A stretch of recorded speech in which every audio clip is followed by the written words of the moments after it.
Hello, we're going over the bottom half of 161 and then lesson 162. And this is for Friday, May the 1st. We've made it to May the 1st.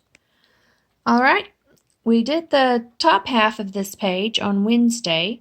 So now let's work on the bottom half. And if you went ahead and did that, that's fine. Let's check over it together, okay? So this will be division. It's a review. You should understand how to do it. Now it's just one digit here, so this is not estimating. We won't say 9 into 7, but you can say how many times will 9 go into 73. And that will be 8 times. Come as close to 73 as you can get without going over. So 8 is 72. 8 times 9 is 72. Subtract, you get 1. Bring down the 2. How many times will 9 go into 12? 1 time. Subtract, you get 3. Bring down the 1. How many times will 9 go into 32? Come as close to 31 as you can get without going over. And it will be 3, 27, and you get 4 as the remainder. All right, and you know how to check those. Look at there. Hi, Junie. Hi, June. Hello, pretty June. Oh, I eat my pencil. Okay. You're so funny.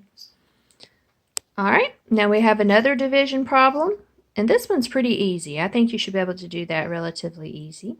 All right. If you have any questions, let me know. Now down at the bottom, you will need a ruler. Now, be careful to look here. The top one is centimeter. Remember, it's about the length of your pinky. And then the bottom one is inches. Remember, that's about the length of your finger from your knuckle to your knuckle. So an inch. Careful to look at the inch side and the centimeter side. So the inch side and the centimeter side. Measure those out. Draw from one dot all the way out. That will be 11 centimeters. And then 3 1/2 inches. Okay? All right. That does it for lesson 161. That's the bottom part. Now let's turn the page and let's look at lesson number 162. It's on page 323. All right. Now on these it says write only the quotient and any remainder. So they want you to do most of this work in your head. It says do it mentally, so do the steps in your head. And they just want you to put the answers. All right. So like right here you'd say how many times will 3 go into 27? Well, 9 times 3 is exactly 27. Now you would mark the 27, subtract, you get 0 as a remainder. But they want you to try to work these out. Try to subtract and do all that part just in your head. Now on this one, 6 times 4 would be 24 and you get 2 as a remainder. But they don't want you to write this part. They want you to do all of this part right here. Do that mentally in your head and just write the answers. Right? This part here, you'll do the subtraction in your head. Okay? All right, I think you should be able to do all of those.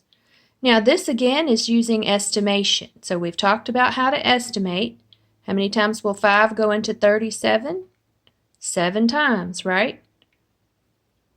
And you'll get a remainder. And it doesn't say you have to check that one. But on this one, they want you to show your work. These they want you to do in your head.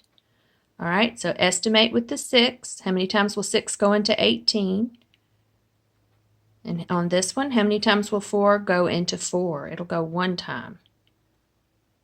1 times 40 is 40. Subtract, you get 6. Bring down the 0. Okay, and you don't have to check that one. And there's a picture of a satellite. Isn't that cool? All right, down here, this is review. You should know how to do all of these. We've gone over those. 2 times 7, 2 times 3, 2 times 4. Drop your 0. 5 times 7, 5 times 3, 5 times 4. Add it up. Don't forget to do your carrying. Down here, this is review. You should understand how to add money. Make sure your answers have dollar signs and decimals. All right. Now then, that is it for lesson 162. If you need any help, please just let me know. Love you guys.